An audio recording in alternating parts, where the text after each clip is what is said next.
Hi, everyone. Thank you. I'm Nicole. Hey y'all, I'm Bernie. And my name is EVA, and you're here with the Woke WOC Docs, a podcast about the lives of women of color in medicine and health justice. Thank you so much for all being here. Give yourselves a round of applause.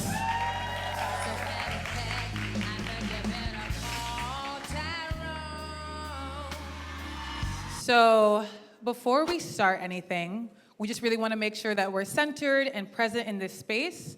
And so, Bernie is going to lead a wonderful meditation, and we would love for you all to take part in it. Thanks so much, EVA. I just want to honor again the title of this event, which is Healing Justice by and for Women of Color, rooted in Oakland.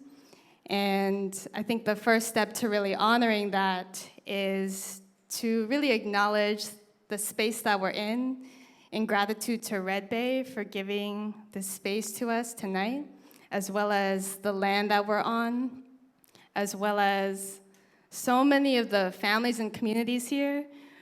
I feel like we know every single person in this room, either through some personal connection or spiritual connection, and you are here for a purpose, and we just really want to honor that with our collective breaths together. And so we're going to do 3 collective breaths as part of this meditation in honor and gratitude for all of the women of color and communities of color that have lifted all of us up here to be here. And yeah, we're just in gratitude, deep gratitude. And so if it feels comfortable for you, I invite you to lower your gaze or close your eyes.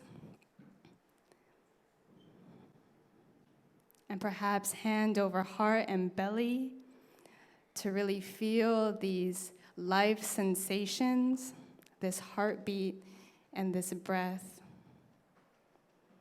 Go through every single cell in your body.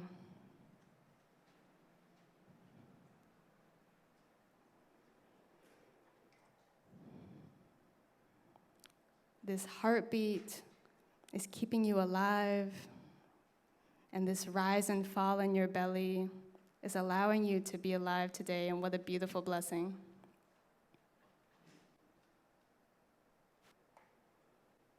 And we'll take 3 collective breaths in gratitude. And so wherever you are in your breath cycle, I invite you to exhale all your air out, completely releasing any tension or stress that may have come up during this week. And inhaling together. And exhale with the HA sound.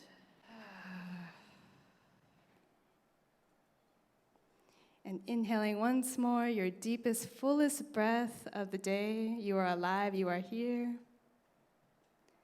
And exhale with the HM sound. And inhaling once more, we are in community, we are in love.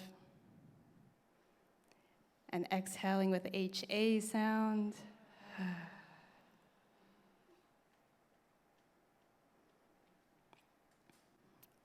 And I invite you to open your eyes whenever you're ready. Thank you for being here.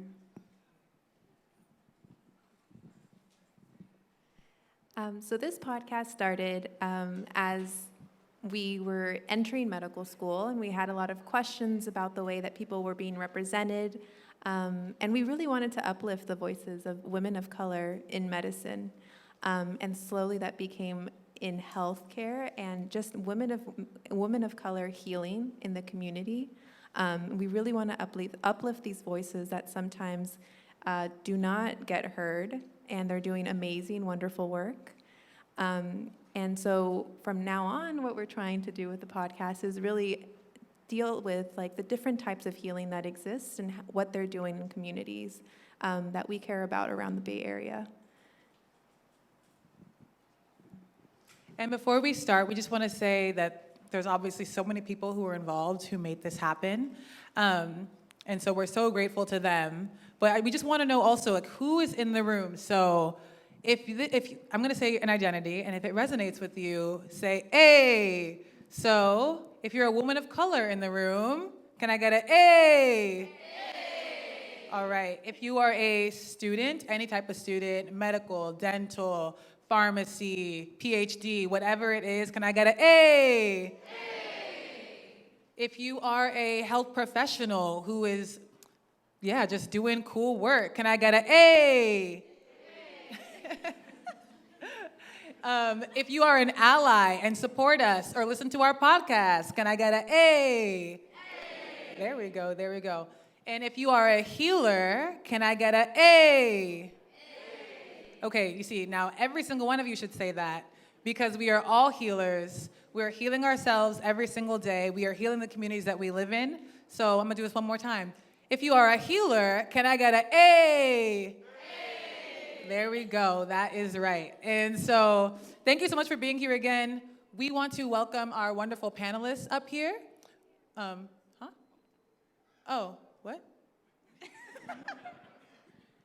Before we welcome our panelists, we just want to also talk about a little bit more of our story, because I think it's super important that we're transparent about how, I don't know how to say it, we basically, this is grassroots stuff. Like literally, again, as Nicole had talked about with Woke WOC Docs, and being in touch with so many beautiful panelists and people in our community, we started out really inspired by these conversations we were having with women of color, and also because we were having like low-key, high-key existential crises in medical school, being grounded in the community, but also seeing our people being pathologized, seeing communities of color always being seen as risk factors, seeing race as a risk factor, and really questioning a lot of these standards. And a lot of the panelists that you're about to meet have been so critical to helping us expand these mindsets and perspectives on knowing that this doesn't have to be the way it is, that we actually have the power to shape and change healthcare and medicine. And so as we were having and continue to have these questionings and existential crises, we were like, we need a way to document these conversations. And that's how this podcast started last October, so it's almost a year. We have over 500 subscribers all over the United States, over 10,000 listens. And to be honest, we don't even really listen to podcasts like that for real. We literally just thought it would be a great way to document our stuff. We YouTubed how to start a podcast. We ordered all of the stuff on Amazon. And we continue to use GarageBand to make our episodes for real. And we literally, you can see us on BART with our microphones traveling to Mission Bay or Parnassus or UCSF or Oakland in the community, Asian Health Services, Berkeley. That's really what you're hearing. And this is just transparency that like we are doing our best, and also we did it because we had a love and an intuitive knowing that what we felt was real, and that the sensations in our body and the love that we have for our communities is real, even if sometimes we don't see that reflected in the classroom. And so yeah, we're super excited to have this conversation with our panelists, who every single one of them have touched each of our lives in different ways. And yeah, we're very excited for this conversation. And so with that, EVA, yes, let's welcome all of our panelists up to the stage. Let's give them a round of applause, y'all.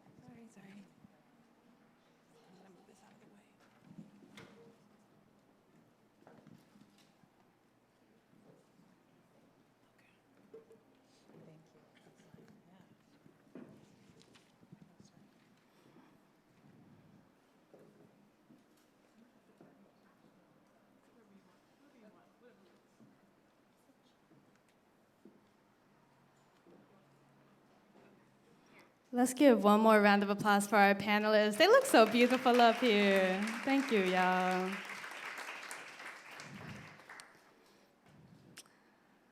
Again, just as an intro to this live recording of our podcast, this is so fun. We've literally never done this. We are improvising as we go, which is really cool.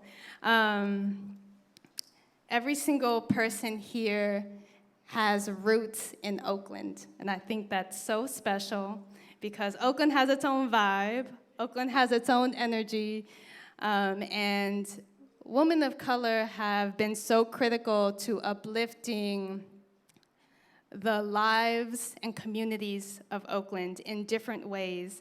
And every single person on this panel is so different. But what really binds them as a thread is the fact that all of them have embodied this belief that we need to transform and heal ourselves as we transform and heal our communities. And so, yeah, we're super excited. We're going to pass around this mic as y'all are going to answer these questions. So thank you so much, y'all. So I think we're going to start off with a quick introduction. We'll hand the mic to the different panelists and just a quick introduction for the audience to get to know you. Alrighty. Hey, they call me Honey Gold J. I really am saucy. It's something that they say, and I ain't really need your validation, but hey, I'm grateful for the compliment any day. I mean, it feel good to know you look good too, but when it comes from within, you know that is true, and you gotta keep it real with yourself, boo. Do you really need that car in that dress too? Yeah, that's what I'm all about. That's me, Honey Gold Jasmine. You can call me Jasmine for short. I'm a community activist, a singer-songwriter. I'm connected to Bernie specifically as my role as a facilitator at the Youth Impact Hub, where we help young people develop their businesses. I also work for Beats, Rhymes, and Life, which is a hip-hop therapy organization. And I'm also doing work in the cooperative economic sector as well. I'm doing admin work, and I do events, so that's me. Thank you. Hi, my name's Angela or Angela Aguilar. I am a birth worker, traditional birth worker, aka doula. Also a PhD student in ethnic studies at UC Berkeley. And I'm a mother, have 2 children that are here. Hey, right there, over there. And I also have a master's in public health. Just really happy to be here and see all your beautiful faces. I use she, her pronouns.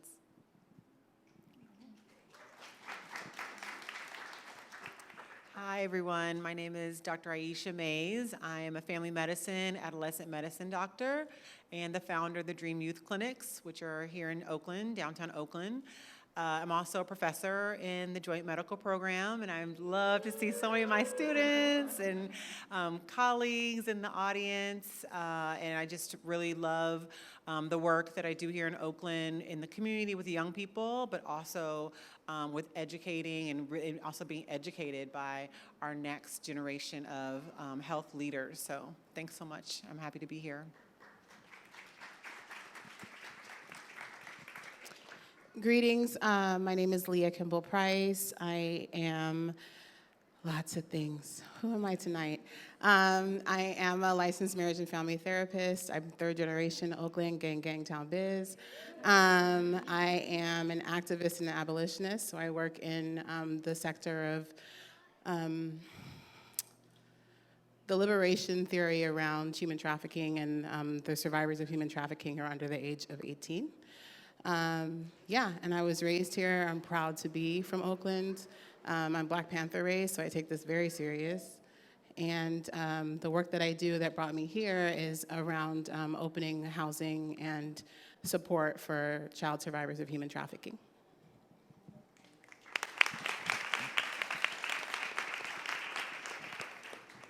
Hey y'all. Let's see. My name is Frances. Who am I? Born and raised in East Oakland. I am a daughter to Vietnamese refugees. I am a scholar activist.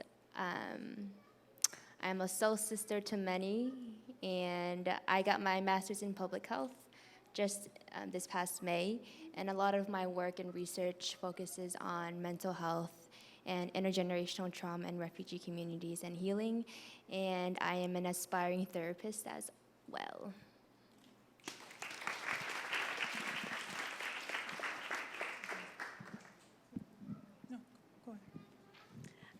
Okay, so this first question is for Angela. How did you come to learn about ancestral and indigenous healing? Thank you. That's a big question.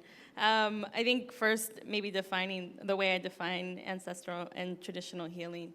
It shapes all of the work that I do, not just the healing work, but my own personal healing work, but also my studies. My family, I grew up with a grandmother who was the community curandera, but that's not what we call that lady, you know?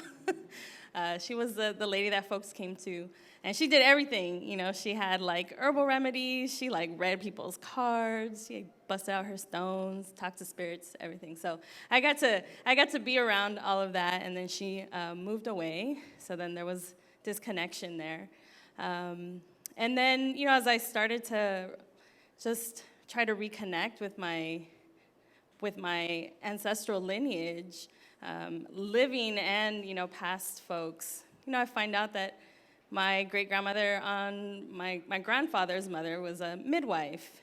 This is after I had already become a doula, so there was that pull, you know, that way, was my ancestors calling me back. And then my great-grandmother, my grandmother's mother, is a yerbera, a herbalist, she just died at the age of 97 in April. So, you know, for me, ancestral traditional medicine, healing, knowledge, all of it, you know, it's a reminder for myself as a brown woman, as someone who comes from a lineage of folks who were, you know, purposefully disconnected from our knowledge in order to keep us in the positions that we've been in for the last 500 years. It's a way for us to remember that we have created medicine. We've been keeping ourselves alive since before, you know, biomedicine. And our folks were living till, you know, 90-something, 700 years ago, 1,000 years ago, 40,000 years ago, I don't know, however many thousands of years ago. And so it's a way, in the way that I incorporate it into my work and also my scholarship, is that, look, we have multiple ways of knowing things. You know, it's never like being against biomedicine. It's always like, that's just one way. That's just one way, and we've always had these ways. And so the work that I do as a birth worker, and also the work I do in community, so I'm also a core member of the Healing Clinic Collective, and I can talk more about that later if there's time, or you can ask me questions about that. But we're a collective of traditional, ancestral and indigenous healers and community organizers who organize for healing justice in Oakland mainly. I don't know where I was going with that, but but the work that I do also in community is very much grounded in ancestral and traditional healing and medicine. And I'll leave it at that for right now, because there's so much to say. Yeah. Thank you so much. That was a beautiful response. My next question is for Aisha and for Leah, because I know you guys know each other. And Aisha, you talked about you doing family medicine. And Leah, you talked about the work that you do with the houses for young girls who have been trafficked, who are survivors of human trafficking. And I'm just wondering how you guys feel that your two practices work together. Yeah, just sort of what healing means to each of you in that way, and like the sort of collaborations you guys have been able to have. I'm really curious to know more about that. Well, it's so interesting that you ask about how our work blends together, because we actually work together as well, sort of directly in partnership. So at the Dream Youth Clinic, we work with some of the most vulnerable young people in Oakland, including young people who've been impacted by the foster care system, the juvenile justice system, and young people who've been affected by sex trafficking, similar to what Leah mentioned in her opening. And in that, we collaborate and we really focus on partnering with other organizations in the community that have shared values and shared approaches to the work. And Leah is definitely a strong partner of ours in the work that they are doing through having the supportive house for young people who've been affected by trafficking. I guess when I think about sort of healing for youth and how I come to the work is really engaging young people and believing that young people are the holders and drivers and have the knowledge around how they want to be cared for. And it is my duty as a health worker and a healer to bring that out. And to follow them around their path and what they want for their lives and their healing, and to really support youth agency. So many times when we think about working with young people, it's around either us telling them what they should do or how they should do it or where they should abstain from or prevent. And then we wonder why none of those things are actually happening. So I think when we actually have the approach where we are honoring the intelligence, brilliance, agency, independence of young people, then we could actually really get to the root of how they care for their health and how they want to live their lives, and we can support that. Yeah, absolutely. I would say that the reason that our work is always intersecting is because we have a strong held belief around youth as medicine, people as medicine, people of color most definitely as medicine, Black women as their own medicine. And so when we're looking to support young people, it's not because we know what young people need, it's because we listen and we follow directions. And so so many folks who are seeking to support young people don't do either of those things. We have shared value for those outcomes. And so it's not about knowing what is best, it's about listening and being humble, managing your own ageism, managing your internalized racism, managing all the little voices that we know are not our own. And so I think that's definitely why we always work well together, and we often come up with the same idea at the same time, or doing the same things on other sides of town. So I think that's really where that juncture comes from, is the idea that the reason I do this work is because that's what I was told to do. And so I was told to do that by my ancestors, but also by my descendants. And so my job is to be obedient, not so much to come up with new ideas, because there's no such thing as a new idea. So when we're looking at, to your point, Angela, about ancestral healing, so this is the work that I've been guided to do, and I'm just following directions. And I think that's something that Aisha and I have in common. I love that, active listening. I think when I started medical school, that's something that I heard someone say off the bat, like, make sure you actively listen, and I feel like that is so key. I really value that you guys say that you're not just telling them to do things, you're listening to what they need and just finding how you can support them to the best of your abilities, because I feel like that truly is where the healing starts. Yeah, I was also going to comment, I love hearing all three of you at the same time, because I'm not going to lie. I mean, I feel like I talk about this on every podcast episode.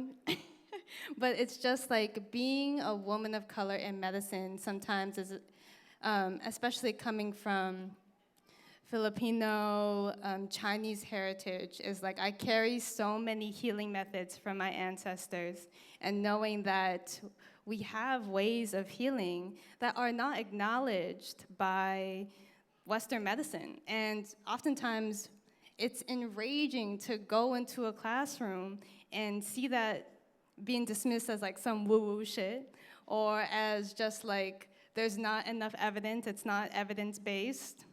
And I'm like, evidence-based, like I feel it in my body, I see it in our people. I'm alive.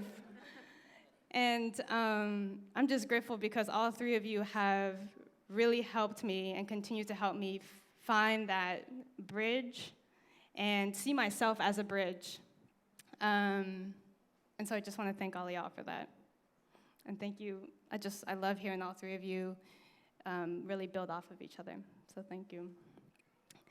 Francis and Honeygold, y'all some of my soul sisters. And y'all are true healers, and I just also want to talk to both of you of how have you witnessed healing as community activists, as people who are in direct connection with different communities in Oakland, as a musician, as a soul sister, aspiring therapist. Could you talk more about that? I can say that, I heal because I'm healing. You know what I'm saying? A lot of times I find myself struggling with, is this really helping anybody, right? Like, me doing music and following what I want to do, because sometimes, within my own family, I realize I'm breaking, so many generational curses that it feels, honestly, I think, uncomfortable to some of my elders to, maybe address that I'm one of the first people in my generation to actually be able to do what I want to do, right? So many people in the generations before me, they may have had dreams and goals, but they kind of had to give it up because of the oppression they were under and how hard it was to actually get a job as a Black person in America. And then now I'm finally at a generation where I can pursue wanting to do music, and I can pursue things that are a bit more leisurely or looked at that way, and that's been healing for me within and of itself, because I realized that a lot of our people have had to just do what we had to do. You know what I'm saying? Not really what we want to do. And so I see that me healing myself and answering that voice within, that inner child that wanted to do what I wanted to do in music and community since I was 2, knowing I wanted to do this, is healing within and of itself. And I'm from Vallejo, California, but when I started going to Mills College, I started to dive into the underground music community out here in Oakland, and I realized that it was just a whole bunch of people that may have come from homes similar to mine, right? Where I'm kind of the iridescent sheep. That's why I call it, not black sheep, but iridescent sheep. And you could take that, you can use that. Because it's so relevant. And it's just a whole bunch of us gathered together oh, snap, you went through that at the house, and you kind of start going into your stories and stuff. And I just find it's a whole bunch of people that are just looking for family and community and a place to be that's positive, that's when you leave, you feel hella wholesome inside. So as I'm going through my process of healing, that's what I want to bring to every space I'm in. And I find that that's what other people are bringing too. It's not just me that's creating music that's speaking to people. It's a whole community out here, you know what I'm saying? So this healing process is very loud, and it's out loud, and it involves all of us. I literally would not be who I am if it wasn't for the community out here in Oakland and music just supporting me and just continuing to take me on a journey. Thank you for sharing. Honestly, I feel I don't even know where to start, but I'm just gonna speak from the heart. I feel this whole healing journey has been difficult. I think it really comes down to me acknowledging that there's so much unresolved intergenerational familial pain and trauma that it's for me to start addressing, so that the next generations don't have to suffer. I've realized that my divine purpose is to heal myself so I can help others heal. Just growing up in Oakland, growing up in a single parent refugee household, being the daughter of a single mother, and just all these different layers of identities that really accumulate the burden that I carried my whole life, and realizing that I shouldn't be carrying all this. And I think my mom came here to give us a better life, give me and my brother a better life. And I realized that, she did the surviving so that I don't have to. But I feel like I'm in transit from surviving to thriving, and it's a lot of having to figure things out on my own, having to look for my mentors, having to look for a community that I can go through life with. So I think all these questions that I've had as a young girl, and also like being rooted in Oakland and like being part of APAL, shout out to Faye right there, being part of APAL and like these amazing youth organizations, like I've realized the impact of what it means when they say like the youth is the future. I didn't understand that 10 years ago, but I understand what that means. Like we're making this impact. I'm doing this work because, sorry, I'm all scattered all over the place.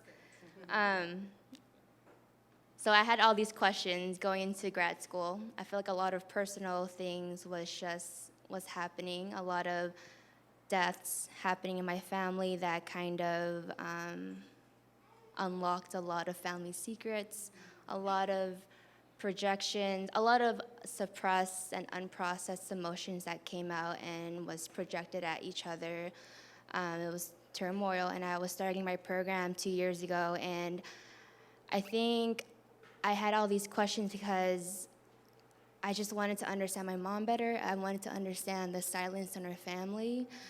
And that's why I pursued my research in intergenerational trauma and refugee communities, because I needed answers.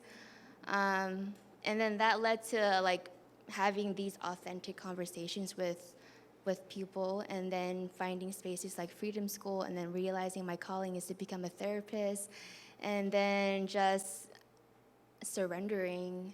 I had a spiritual awakening too. I can talk about that later. But surrendering and just allowing for what God and the universe has planned for me. So that's where I am. It's just receiving now.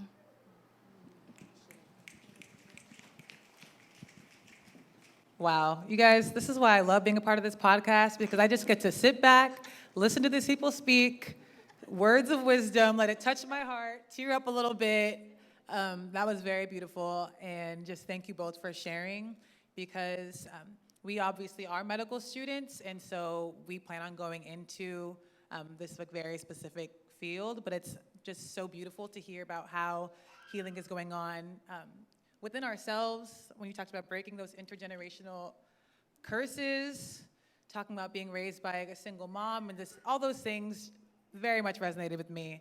Loved it. And so just thank you for being so open and vulnerable with everyone here so we could have this conversation. I really appreciate it.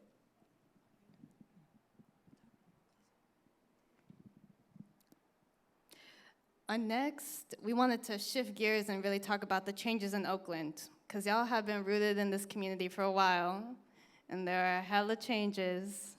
We're not gonna name them, but we can see it in our communities. The makeup of the people, the storefronts, the people we say hey to are moving out, and new people are moving in, new sectors and industries are coming to the Bay Area, have been coming to the Bay Area, and gentrification, displacement, there's so much talk about that, and there's so much focus on the problem, and I don't think that there's enough highlight about how women of color have been critical to the healing of Oakland in this process of change.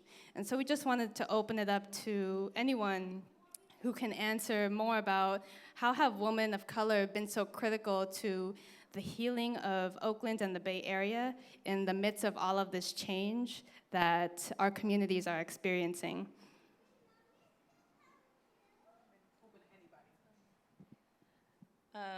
So I think it's not a coincidence that there's a big rise in people being trained in birth work right now. Doulas, like maybe you didn't know what that term was, 5 years ago, and now hella folks are being, trained as doulas, especially Black and brown folks, especially to serve Black and brown folks, systems impacted folks, disabled folks, folks who are historically, consistently mistreated in biomedicine, by biomedicine. And then there's legacies of torture in biomedicine, towards these communities of folks. And so I don't think that it's a coincidence. I know that it's that calling. Folks remember, birth is, well, who was born here? It's like the one life event we all have in common, and it's that first it's our first experience with the world, right? And so I was trained as a postpartum doula many years ago by a Black midwife, and what she says, I always tell everyone, she said, the way you come into the world is the way that you can be in the world, right? So if you come in being loved up on, the person who's giving birth to you being loved up on, being elevated, being raised, being told how beautiful, having songs sang to them, songs of their ancestors, rattling, all of these things that we can do really anywhere, at the home, in the hospital. We like to do them at home a lot too. If that happens, imagine for this child, this baby, right, what can be, because the person who's giving birth to them is experiencing something that they probably not experienced before in their lives. And so I think, again, this calling to birth work is really important because it's more than just the birth of the child. It's the birth of a person as a parent, of a community, right? My partner, my doula partner, Alejandra, is over here in the back. Say, hey.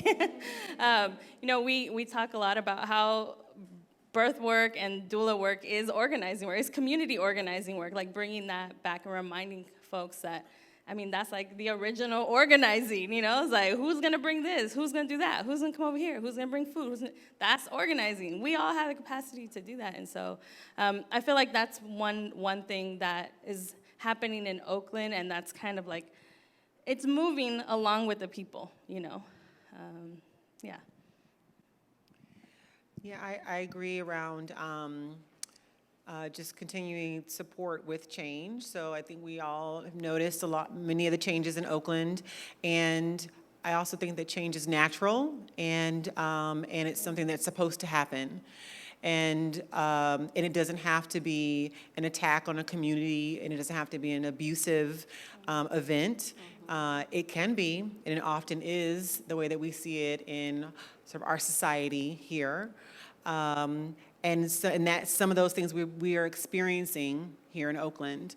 And some of us are directly experiencing those things from real displacement, where people are being displaced from their apartments to a tent, not from their apartments to the other side of town, but from their apartments to homelessness. There's things that we're seeing in our clinic where families, we're seeing young people showing up in our clinic because their families were evicted on a bogus eviction, and the young person shows up in the clinic and the parent is sleeping in their car.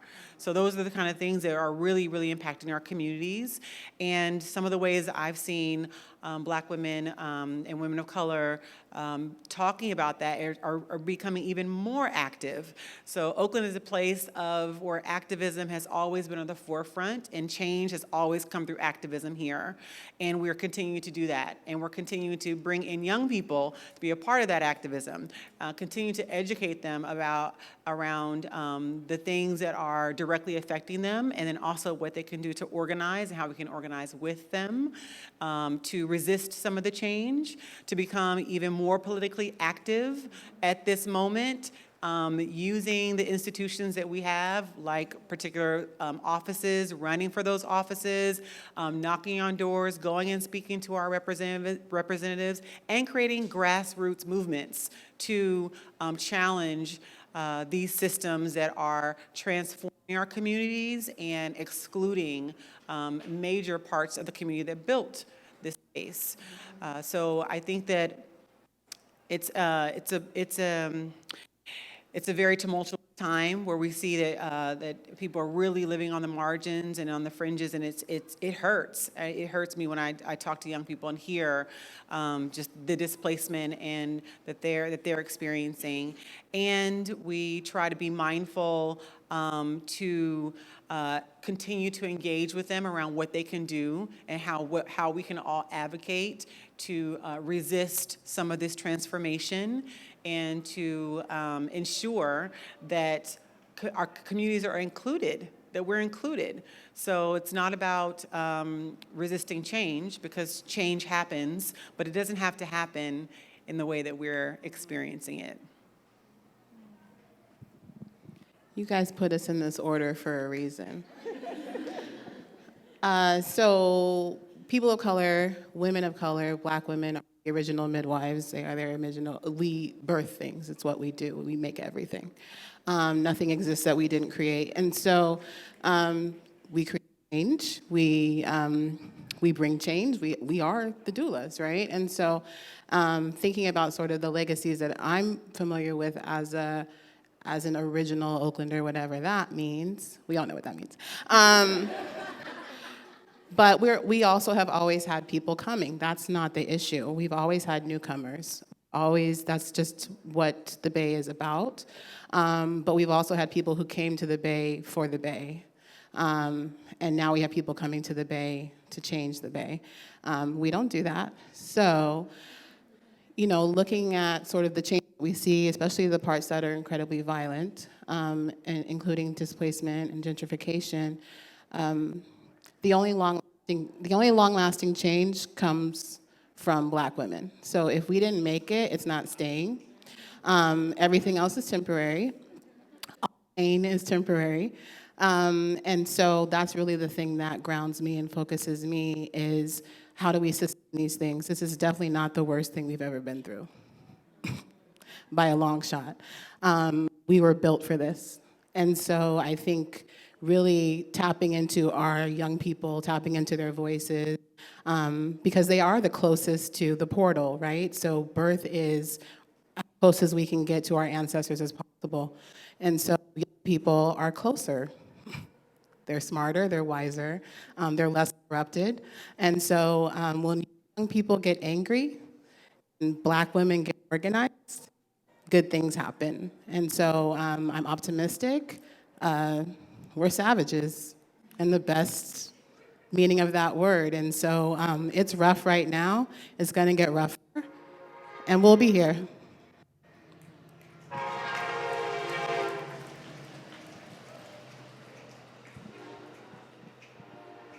Wow, I feel honored to be here with y'all. For real, for real. Then the question was basically like, in the face of Oakland's changes, how have we healed?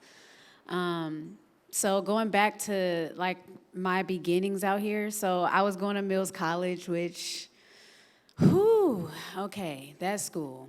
I'm still healing from that school and my whole experience there. And it actually has to do with housing a little bit.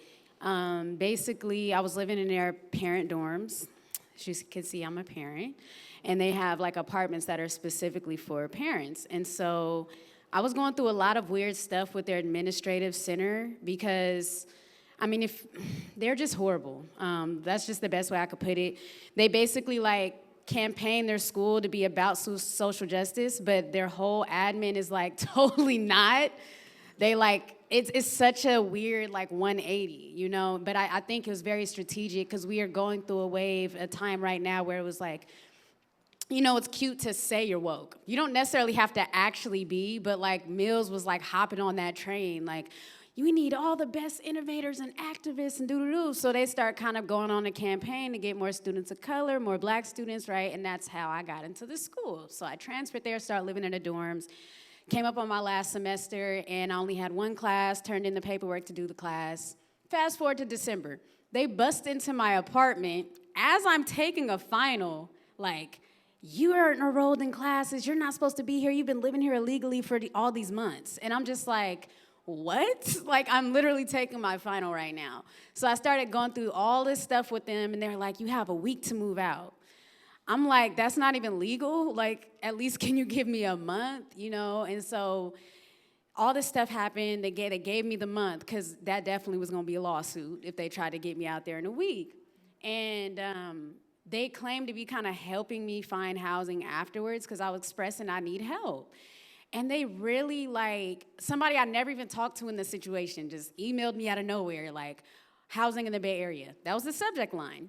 In the email, they're like, have you thought about moving to Antioch or Stockton? Or they're just naming all these peripheral cities, not considering that I'm from Vallejo. I'm from the Bay, you know what I'm saying? Oakland is our cousin, you know what I'm saying? We going like this. So I'm not leaving the Bay, but they're like, it's so expensive to live out here, you might as well look somewhere else. And that really just like, it will never leave my mind that like a school that's out here in Oakland that definitely has a bad reputation for not being involved with Oakland at all is sending a student that's from the Bay Area, that's one of the few black students they have. They're suggesting that I move to a whole nother city because gentrification. Like there's no kind of like help for students after the fact. It's just kind of like, well, you owe us money, whatever. And I feel like I was able to endure all of that because of the community I have found outside of Mills. Like, Mills totally didn't give me that at all. It was the healing circles I started going to. So, like, that very first open mic I went to was actually called the Sistar Cypher. It was the very first open mic I've ever went to out here. And it really set the tone for, like, the community I was going to be in. Like, the Sistar Cypher, it was, like, it's all women-centered, black women-centered. That was the understanding, period. You know what I'm saying? And out of that, I started going to healing circles at Regina's Door. And then I was like in that community, and I never been in a healing circle. You know what I'm saying? I had never seen like women that vulnerable and in a space that it's not clinical at all. But like we left really feeling like we were healed. And I really give thanks to my ancestors, because I do feel like they're guiding me into a place to have that support system. Because if I would have just went through Mills and went out and didn't have any kind of like social life or wasn't connected, I'm telling you, like my mental health would have been worse going out than it was going in. And so I definitely see that, like, and even now if you go peep their website, there's nothing on there about social justice anymore. There's nothing on there that's even like remotely a person of color, a black person, you know what I'm saying, maybe in the peripherals, but it's because they started seeing that, like, when you call that energy in, that's what you're gonna get. You're not gonna get students in these walls not saying nothing and not on the lawn protesting and stuff, and they didn't want that smoke, you know what I'm saying? And really, that's what it is. It's like when we heal, people get that smoke. Because it's been a lot of fires that ain't been started, you know what I mean? That really should have been started because of the energy. You know what I'm saying? Like that was transgressed against us, and it still hasn't stopped, because I do firmly believe that like their administration, they don't care about people that are low income, that are black, that are brown, you know what I'm saying? They don't care, and I think it's just because so much of the changes are about the money. You know what I mean? Like, gentrification is a long game. Like, we're in the last 5 years trying to fight something that they've been planning for 50. You know what I'm saying? It's blueprints of how things were supposed to be that are now a thing. You know what I'm saying? So it's like the healing is not only around us, like, you know, facing what's now, but facing the fact that we do have to like kind of let go a lot of the things we have around each other and like between each other, because people are putting that aside to plan 100 years out to change stuff. And even though it's changing right now, best believe they're already coming up with plans for 50, 100 years out that we got to get on the ground right now and start fighting, because it's going to keep on happening again and again to my daughter, you know what I'm saying, when she goes through an institution, just, you know, being brought in, washed up, and thrown out if she don't have the right support system. Francis, do you want to say anything?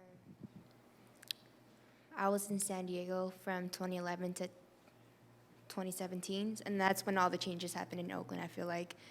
I came back for grad school, so really big transitions, and I was really angry 2 years ago. I feel like that's all I could talk about is talking shit about the pugs and like people walking their pugs at 8 p.m. Like all these, you know, health. I wrote an op-ed about Ford Go bikes. It's a capitalist scam. It's just like an indicator of gentrification because who are those bikes really for? And all these like good intention like health centers and like juices. It's like I'm about that, but it's just unaffordable, inaccessible, and I mean, it's intended for a particular type of audience. But I would say, I think over the past 2 years, I've just allowed for the grieving process, just allowing that anger to subside, and just now being intentional about who I support, and reaching out to folks that are local, and just being intentional about my money and like who I'm supporting. So that's where I am.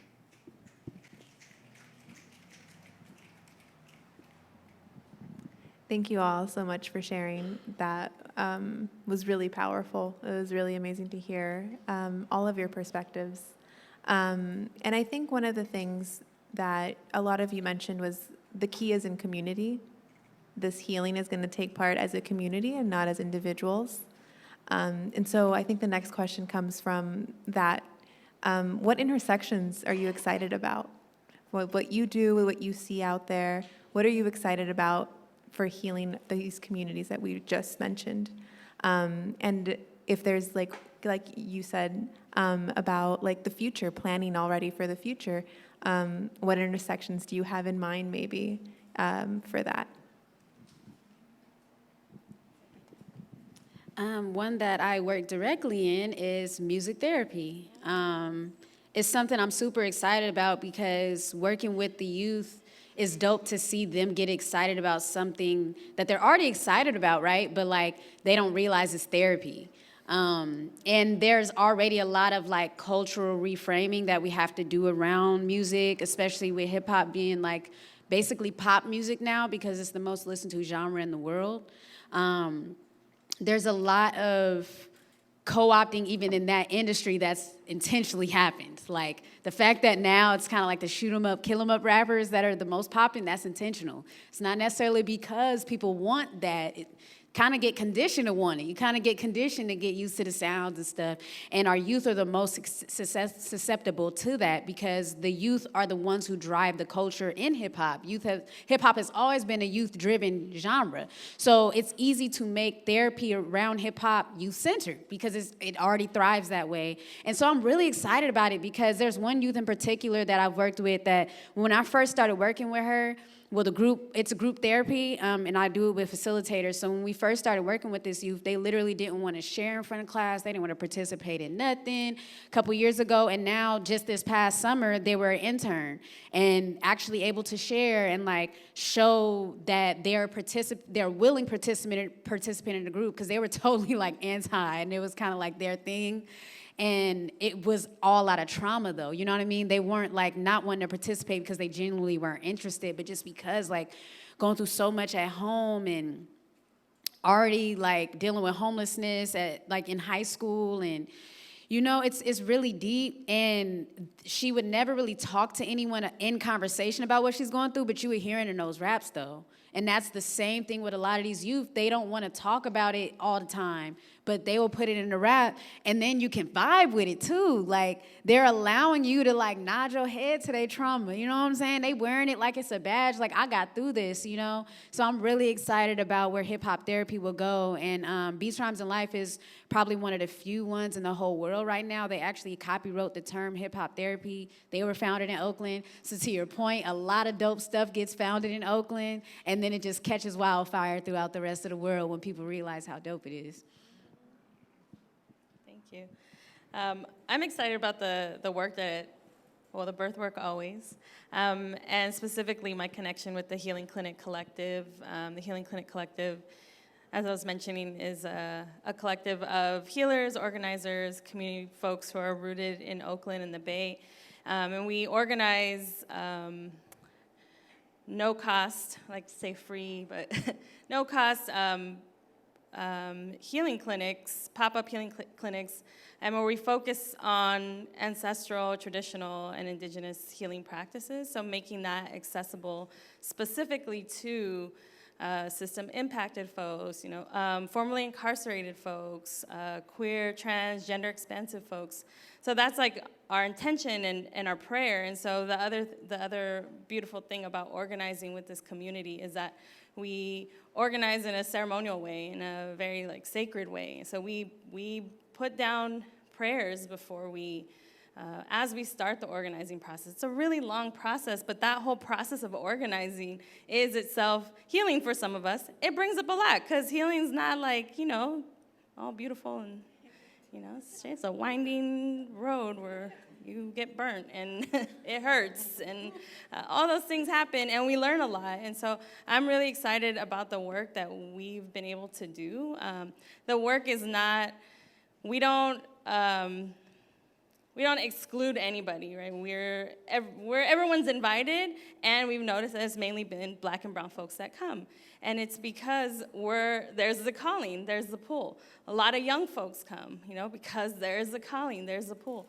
And so I'm just excited about that work. We've taken a break from actually organizing the clinics, because we did get some feedback from our queer, trans, and gender-expansive folks about the feelings of safety that come up in the spaces. Not that they've ever experienced that anything, violent has happened, but that, it's just a question, like, can I actually show up there, and are folks ready to serve me? So we've taken a break to actually do some political education for our network of practitioners. We have about 150 practitioners in our network who are ancestral, traditional, and indigenous healing practitioners. And so we're doing trainings. We just did one on the connection between ecological justice and healing justice. And the next training we're doing is actually on understanding our roles as practitioners in serving queer, trans, gender-expansive folks in the Bay. And so I just have a lot of respect for that community. One of the reasons behind that is that if we're not prepared, again, I think it's speaking to what you were saying. You're like, colleges are calling out, want to diversify, but they're not prepared. You can have as many programs, student housing, all this stuff, but if the people are not prepared to serve, then, So that's part of the legacy that is coming from all of the work that the Panthers did right here and continue to do here in the Bay, in Oakland specifically. And I agree, everything dope just comes out of Oakland, So yeah, I'm really excited about that. And again, if y'all have any questions, I'm more than happy to answer that later. Yeah, I echo the statements of the last two panelists. I'm really excited about the intersections of health and really everything. Creativity, activism, movement, music. Really at Dream, if anyone has talked to me or seen our Instagram or anything, we always say health is everything, because it is. It really is. Health is everything. It is not just coming into an exam room and having a conversation with a practitioner or getting tested or whatever. So especially our Western systems have prescribed or created. It is everything before that. It's your relationships. It's your connection with your community. It's you feeling safe in your community. It's you feeling creative and having space to cultivate, support, grow your creativity. It's you being able to care for yourself. It's everything else. Really, health is everything. And I feel like in medicine has done a really good job of siloing itself and kind of putting itself over in the corner, or maybe like at the top of a mountain, and saying that we're up here and you all are down there, and And it's done a real disservice to communities and to us being able to help to care for our health and to talk about our health and to bring in our ancestral traditions into the health space, because that's health. Health is everything. It's everything that we do that helps to sustain us and support us in our growth. So I'm really excited and interested in de-siloing medicine and healthcare and really bringing back in that creativity and passion to our young people, because they get it already. They already get it, right? The same thing that Honey Gold just said. They already get it, they understand it, and they want to receive and create and cultivate health in that way, because that's how they think about it. So I'm really excited about being able to continue to do that. And I'm so happy that I'm meeting some new people today to help with that too. Yeah, I would say for me, because the work that I do is specifically around serving young people who have been impacted by trafficking and exploitation, and those services need to be decolonized, because oftentimes the things that are intended to heal them are just another form of exploitation. And so while there's no trafficker, there's still a savior, there's still a rescue. That rescue is often attached to religion or performative mentoring, all kinds of fun things. And so I'm very much interested in the things that our young people lose, the things that make them susceptible to traffickers, who are not strangers, by the way, who are not outsiders. Traffickers are insiders. Buyers are outsiders. Buyers are white men between the ages of 40 and 65.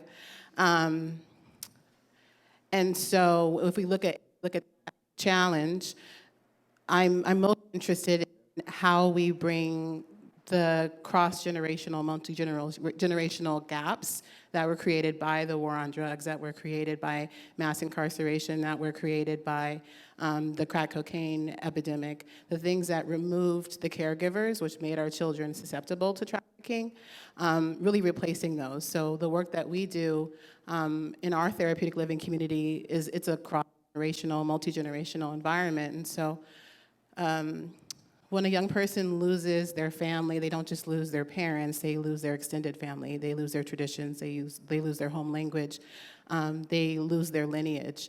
And so those are the things that make them susceptible to being trafficked. And so, and susceptible to institutions, and susceptible to health risks. You know, if you don't know who you are, it's a lot harder to stay who you are. And so I think that that's the thing I'm most interested in, is those intersections, is how do we recreate, how do we pull in folks, which actually requires challenging the silence, to your point here, the intergenerational silence around violence, the things that we blame ourselves for, the things that we don't take responsibility for. And so if we're going to call in our ancestors, if we're going to call in our elders, and we're going to call in our youth, then we also all have to call in ourselves. And so I think that that's the thing I'm most interested in, is how we do that intersection. How do we talk about those things in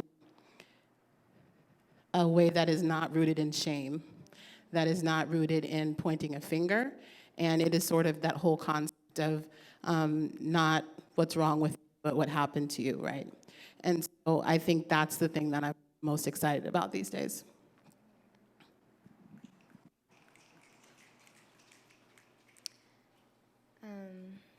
I feel like I'm in this place in life where I finally learned to give to myself so that I can give abundantly to others. I've learned to really give from a place of completion and not depletion. And so my guiding values in life right now are authenticity, vulnerability, and creativity. And it's how do I embody these values and have it reflected in my relationships with in romantic ones, and family, and friendships, and work, the work that I do, and how do I create spaces where others can be their most authentic selves and be vulnerable and heal through different modalities of creativity.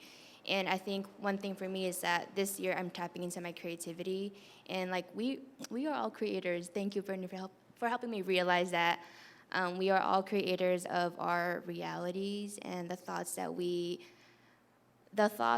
feed our minds, and what are we nourishing? Are we nourishing these I won't get into that. But I just want to create spaces where we can really have these authentic conversations that are nourishing our souls and also kind of nourishing the gifts that we have but need guidance. So I'm excited to integrate movement, dance, creating different ways of creating, writing. Yeah. Yeah, I love what y'all are saying because I love all of you, and I love how you're like meeting each other on the stage. It's so great. But I want to be that doctor that prays with her patients. I want to be that doctor that turns up with her patients and is hugging them and dancing with them because y'all have helped me realize in different individual ways, like, that is healing. Health is everything. And so it's so hard sometimes, like, walking into a sterile, white hospital building and being like, how is this healing? And then realizing that the person I embody, even in these very sanitized, pretentious spaces, can be a source of healing. And I just want to let everyone know who's here, especially if you're a woman of color, like, we are meant to be in these spaces. We bring unique perspectives as bridges. Like, my mom's in the audience, my dad's in the audience, and the healing that I have with them when I'm praying with them, I want to bring that to the people I love. And for example, Francis, when I did a birthday prayer with you, that was one of the most healing things. And sometimes I see medical students be so uncomfortable with the intuitive, with knowing oneself, and with simply just the sensations that come with community sometimes. And so I just know that in my practice, as I'm growing into this journey, that I'm still figuring that out and seeing what that looks like, but it's like, yeah, I'm gonna see you in the hospital, but then also, if you're going to a salsa party, like me and Nicole, we better see you there too. You know what I mean? Like, this work as a doctor is not supposed to be confined to the hospital. It requires us to know and be rooted in our histories and who we are. And just, I'm so grateful for this conversation because it's like, again, affirming that after 3 weeks of not having conversations with a podcast episode. So it's really great. See, we do this every 2 weeks for a reason. And it's beautiful to really have that affirmed on this stage right now. I just want to make a quick comment to your comment, and I completely agree with you, and I just really want to echo what you said, that in addition to that feeling affirming to us as providers and healers, it will feel affirming to the people that we're caring for. And it is so warm, humanizing, nurturing for folks that we're caring for to realize that that they can have a real connection with us. I remember when I was a resident, I took care of a lot of young people in residency as well, and we had a group at one of the homes of one of our young people with her parents and other folks who were in this young person's group in their house. And I've been to young people's baby showers and go to their parties. And so it really feels, not only is it good for us and we feel whole and complete as a healer, but it also feels whole and complete for the people that we're working with.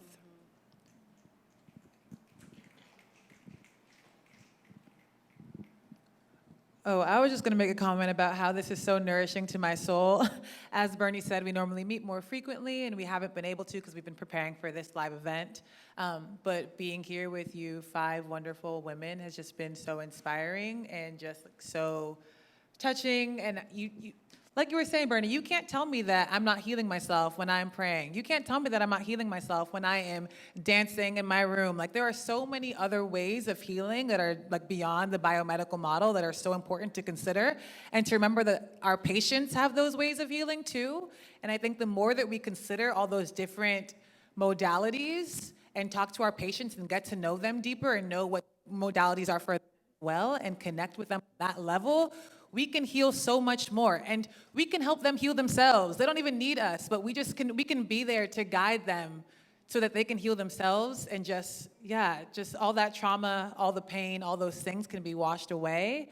And it's so beautiful to see you guys talking about all those different ways, because it happens in so many different ways. And I think it's so important that we're here gathered today to talk about it and just to reflect on it and to let it sit in us, so that way when we have our next patient encounter, or just any human encounter, like, it doesn't have to be like this provider-patient relationship. It could just be with anyone, to remember that everyone has their own way of healing, and just to acknowledge that, to learn more about it, to support that person in their own personal growth. Like, those are all such key things that I feel like I'm definitely taking away. I hope you guys all take away before you leave here.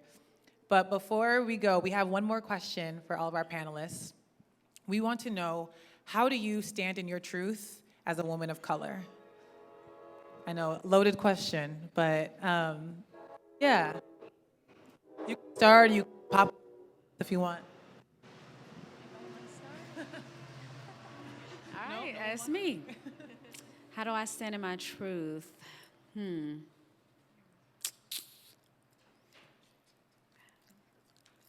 Okay. How I tend to stand in my truth in general, and especially as a Black woman, is to talk how I want to talk. I don't code switch. No, I do not.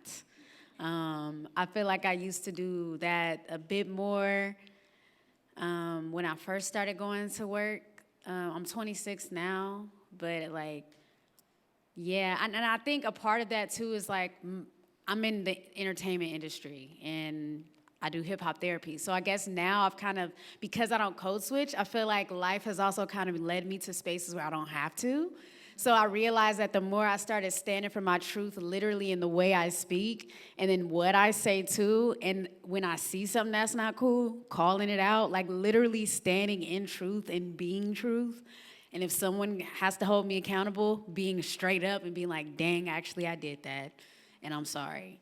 Literally standing in truth has led me to the places that are the truest for me.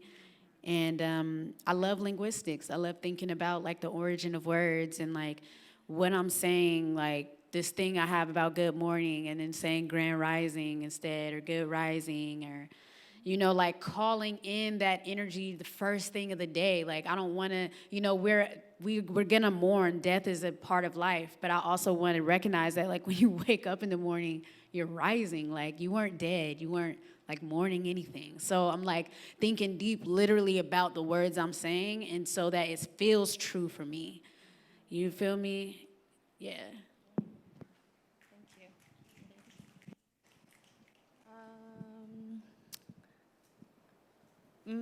Being okay with taking my time. I take my time with a lot of things. For example, school, one of those things, like it's just it's a place, you know? It's an institution that was meant for a very particular, you know, to do a very particular thing to people, to turn us all into the same thing. And so I'm A-okay with taking my time. And, you know, and I tell folks when they're like, oh, it's the question that people always ask is like, what year are you? I'm like, 9. They're like, oh, fuck, okay. You know, like, all right. And I'll probably be here another 9, who knows, you know? Like, I'm chilling.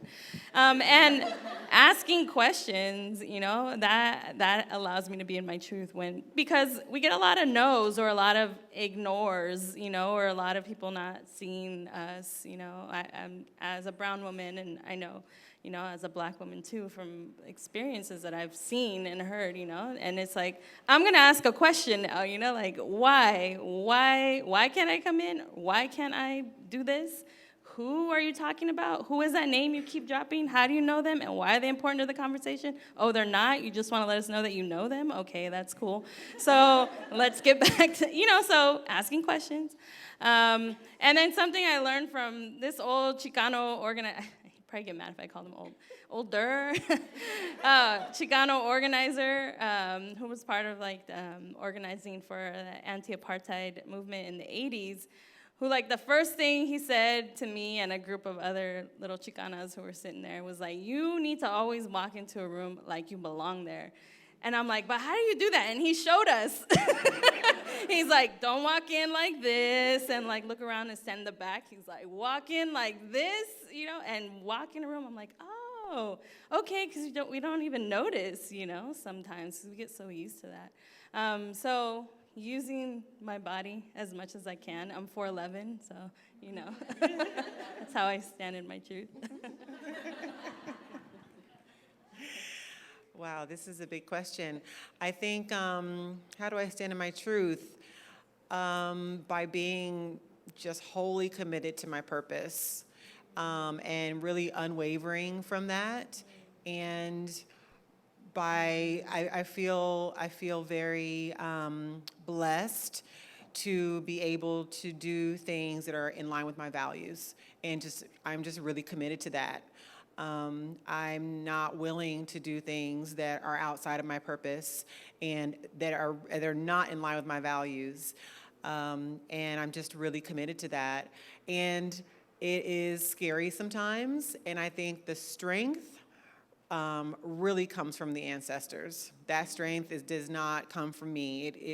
That is ancestral strength, and being reminded historically the strength and the resistance that Black folks have had to go through in this country, and using that as my power. That's the cape that I have. I'm if they did it and they walked in it, I can walk in it. I can walk in it, and I can and be completely committed to my purpose and my values. And I have rolled back on many things that were not in line with my values. People were like, "What? You're gonna walk away from that?" And I'm like, "Yeah, I am." Even when it's been hard, because of that ancestral strength and just the work and the struggle and the commitment that Black folks have had in this country, what they have done. Good question. Yeah, I would definitely say that ancestral core is big, and I think oftentimes we're looking to something greater than ourselves. And it's a cool reminder that you are also an ancestor. So, come correct, right? So I think that's super important. I also think as someone who is a high-achieving person, who is ambitious, I'm also hard on myself. And so I think for me, the sort of turning point and the things that are affirming to me is when people say good things about me, believe them. And when they say bad things about me, forgive them. Because I'm hard enough on myself, so I actually don't need that feedback. But but in the worlds, when you grow up in white spaces, you are raised to be self-deprecating, and you're raised to shrink. And that's not the household I was raised in. I was raised to expand. And so, that walking into the space like you own it, I do, because I'm indigenous, so it's mine. You're welcome. Hope you enjoy the space. But if you can really stand in that, if I'm willing to believe people when they say good things about me, then that means that I can also forgive myself. And if I can forgive myself, then I can forgive my lineage who can't forgive themselves, right? So I think that core running through that I am a future ancestor is very grounding and comforting. I think that's probably what makes it the easiest, and being unapologetic just makes it easier to do lots of things. Because people who can't handle it can't handle you, and the people who can will stay.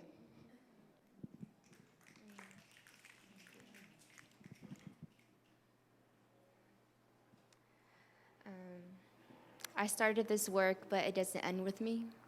I used to put the onus on myself that I have to do this work and do all the work, right? But I realized that I planted the seed and I'm nourishing it, but it doesn't end with me. And so this year has been a lot about releasing, and I'm entering this new stage of renewing myself. And I think how I'm living in my truth right now is forgiveness. I feel like it took so many years for me to understand what forgiveness looks like in my life. And I realized this year with my spiritual awakening that forgiveness is not about the other person, it's about forgiving myself. It's about letting go of what does not serve me and allowing space for what does serve me. And so that's how I'm living in my truth. Drawing boundaries are important. That was non-existent in my household. I'm realizing that I can't save my mom, I can't save other people, I can't heal other people, but I can help others heal. And then also like knowing that I can love from afar, and that I feel like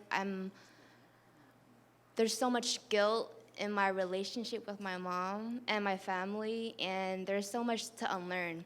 So one of the really important questions that I had to ask myself when I started my MPH program was, what are things that I have to unlearn, learn, redefine, and accept? It's loaded. It's a lot. But what are things that you have to unlearn, learn, redefine, and accept?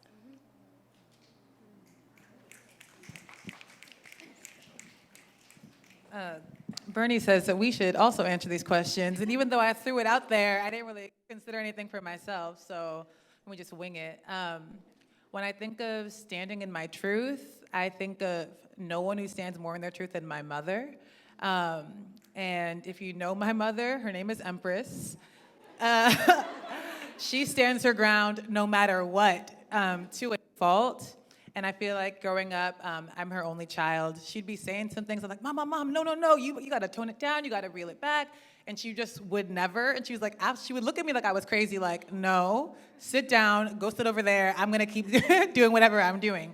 And I feel like for me, that was just never, like, because she was so much like that, I was like, oh, no, I can't do that. Like, I need to sort of go with the flow more, or just, like, not be that assertive in that way, because I found that sort of, like, assertiveness and like exactly what she wanted to do when she wanted to do it to be sort of like aggressive or off-putting. But now, as I've gotten older, I see like there is no need to compromise what you want to do if that's what you truly feel like is right for you in that moment. And so I feel like I have grown more to be like, no, I'm not gonna do that. I'm okay. Or I will do this because this is what speaks to me. Like, you're not going to take away this time for me that I have set aside for myself, or that I have set aside for this person, or whatever. And I feel like I've just really been able to stand in that and channel Mama Empress, and that is how I am standing in my truth. Yeah. I think the way that I stand in my truth is by picking courage. I feel like very similar to other people, like we grew up with certain messaging, and it feels like a heavy backpack. I'm carrying this heavy backpack through life. And every time that I pick courage in an instance where I can speak up or stay quiet, that backpack gets lighter every single time.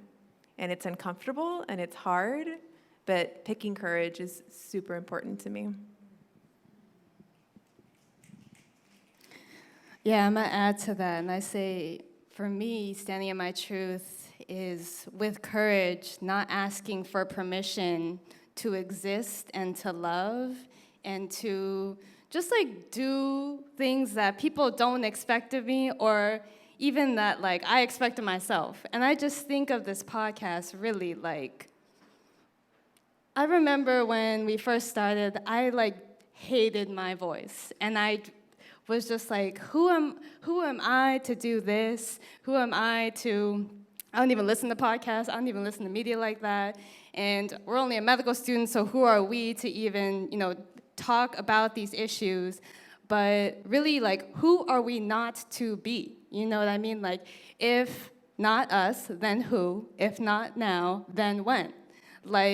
And when we first conceived it, it was born out of so much love and this yearning for a community. And we figured the ish out, we just we continue to figure it out on GarageBand every single episode. And we continue to meet dope people who continue to affirm that, you do not have to see yourself as lesser than for, quote unquote, just being a medical student, or you've never done this. That doesn't mean that you can't do it. Actually, the unique life experiences and identities that you bring to this space are what is needed to drive all of this forward. And you're not doing it alone. You're doing it in community. You stand on the shoulders of so many giants who have been through worse. And we got this. You know what I'm saying? And so it's just, for me, I'm learning to step into my power. That's really been my year of healing. I feel like all three of us have this really beautiful parallel journey of healing that we're embarking on. I know, hashtag plant-based, right? And yeah, I just feel like standing in our truths as women of color is really this realization that we're not alone, that we're learning from each other, and that we are in community with each other, even if it's the first time that we've met, or if it's the sixth time or years since, that it's a beautiful journey together. And it's not about what we're against, it's not about our oppressions, but it's about what we're for. And it's about this vision of love and truth and justice that we're all working towards. Hey. And so with that, we want to give a round of applause to our panelists, y'all.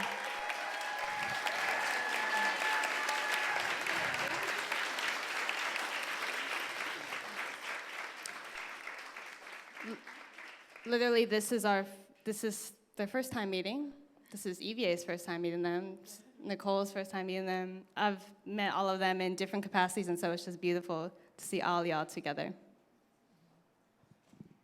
We just also want to say thank you to all of our volunteers. Can our volunteers stand up, please? Come on now, stand up. Yay! Thank you guys so much for being here early, for supporting us, for listening to the podcast, all those things. This could not have happened without you. Also, the Red Bay person isn't here, right? We'll just give a round of applause for Red Bay for having us here.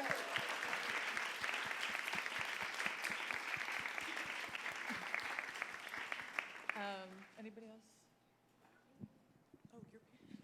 For Mama and Papa Lim, Bernie's parents, who came up from SoCal. Round of applause for them, because they raised such a fantastic daughter who we are also lucky to be here with today. Yes. Sorry, were you someone else? Yeah, I just wanted to say, I've been trying to explain what a podcast is for a long time, and so this is just a beautiful meeting for them to come through. I want to give a special shout out to Dr. Aisha Mays. You've been so critical to this podcast. Season 2, episode 2. Dr. Aisha Mays has been so critical to connecting us with so many beautiful community people, for allowing us to be in this space, and just the continued work that we do together. So thank you so much for that. Like a plug on something? Would now be a time? Okay. One last thing, kind of going back to the question about change in Oakland. So just acknowledging that this is not just an empty acknowledgement, on traditional Ohlone territory and Ohlone land. And so there's an organization called Sagorwe Te Land Trust, where you can actually pay a land tax to this organization, which is led by indigenous, not just Ohlone, but indigenous intertribal, intercommunal women, specifically here in the Bay. And so what they do is they use that money, and they've bought different land parcels and are changing those land parcels into community gardens, prayer spaces, and so, again, with that, things change, but how do they change is the thing, right? And this is part of a re-indigenizing process that's ongoing here in the Bay, and it's being uplifted right now. So if you're interested in paying your tax to the Ohlone people, a tax that we actually get to choose, right? And it's a really minimal, based on whether you're a homeowner or whether you're a renter. You can go to their website. Maybe y'all can put it up somewhere. But it's Segorete Land Trust, I think .com. I don't know if that's right or not, but I think that's what it is. If it's .com or .org. You can ask me. We can look it up together. That's all I wanted to say. And round of applause for all of you guys for being here tonight. Thank you so much. And I see my friends trying to take the microphone from me. Hi, everyone. I'm the crazy lady that has been running around with the camera, but I just wanted to take a moment to praise these three beautiful women. Look at their faces.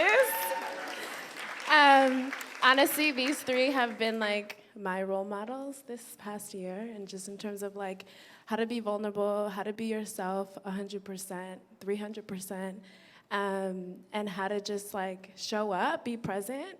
And this event was so thoughtfully put together and so just spiritual, and I just all of the volunteers wanted to just thank these three for putting together this event and just for being who they are. And so we have flowers for you guys.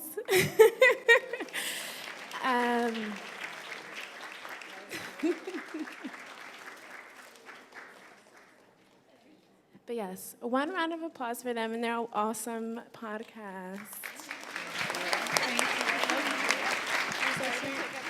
No. Thank you so much. Hi. Yeah, please. Okay. All right. So, as I mentioned, I love to bring music and healing together. So one of those ways that I really feel like will heal us is to have fun together and build community. So I organize and curate a game show every first Friday. It's at this cafe called Soul Provisions, which is right on 16th and Broadway. So it's this next upcoming first Friday, October 4th. Starts at 7:30. My birthday is on October 10th. So this one, gang, you feel me? Libra gang, we out here. So if you are a Libra or love the Libra gang and just love games in general, this is the place to be. Follow me on Instagram at Honey Gold Music. The flyer's on there. And also, if you're a youth, that's between the ages of 18 to 24. And you have a business idea that you would like to develop and get funded, you can become a Youth Hub Fellow for the year 2020. So tap in with me. Applications are due November 1st. Bernie can definitely tell you more about the program. She is a fellow. And I'm trying to see you October 4th, and the tickets are only $7, so slide. Thank you very much, Honey Gold Jasmine. So I have very important announcements. So to continue building community, we're going to go out dancing tonight. So if anyone wants to join us, we'll be dancing to Afro beats and salsa. Come see us after the show, and we can head out together.